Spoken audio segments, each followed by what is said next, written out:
আসসালামু আলাইকুম গাইস, কেমন আছেন সবাই? আজকে আসছি গাইবান্ধার বিখ্যাত রসমঞ্জুরি খাওয়ার জন্য। আমি এখন যে দোকানের সামনে আছি এই দোকানের নাম গাইবান্ধা মিষ্টান্ন ভান্ডার, এটা স্টেশন রোডে।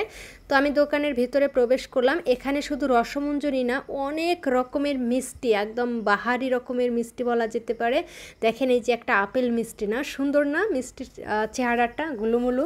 তো এইটা হচ্ছে গাইবান্ধার রসমঞ্জুরি, বিখ্যাত রসমঞ্জুরি। দেখেন একদম সাইজে ছোট কিন্তু খেতে খুবই সুস্বাদু। আর এটা হচ্ছে মালাই চপ। তো আমি এখান থেকে অর্ডার দিলাম রসমঞ্জুরি, মালাই চপ আর হাড়ি ভাঙ্গা, আর একটা হচ্ছে কাঁঠালভোগ মিষ্টি। প্রথমে রসমঞ্জুরি দিয়ে শুরু করা যাক। এটা খাওয়ার জন্য আমি একদম পাগল হয়ে গেছি যে কখন এটা খাবো, সেই টেনে থাকতে পর্যন্ত। তো আমি একটা হাতে নিয়ে চাপ দিয়ে ভেঙে দেখালাম। দেখেন এটা কিন্তু একদম সফট, একদম চাপ দিলে কষকষা বা কষ্ট লাগে ওই রকম না, মানে ভারী লাগে ওই রকম না, একদম সফট। খেয়ে দেখছি একদম ইয়ামি টেস্ট। যারা গাইবান্ধার অরিজিনাল রসমঞ্জুরি খায় নাই ভাই, আমি তাদেরকে কোনো দিন বোঝাতে পারবো না এটা কীরকম টেস্ট।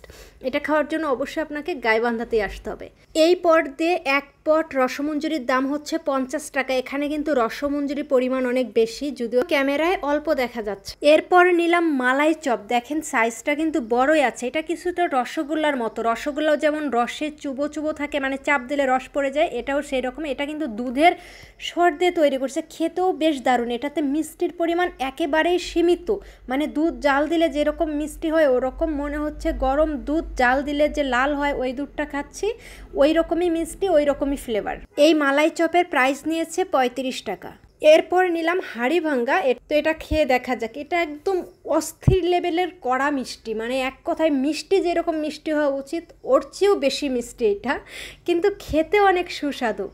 আচ্ছা, এরপর ট্রাই করব, এটা হচ্ছে কাঁঠাল ভোগ। দেখেন এর ভিতরে কিন্তু একটা প্রলেপ আছে। তো আমি খেয়ে দেখি, এটা ওইটার চেয়ে একটু কম মিষ্টি, আর ভিতরে মাখনের মতো কিছু একটা দিয়েছে, বুঝতে পারলাম না অতটা।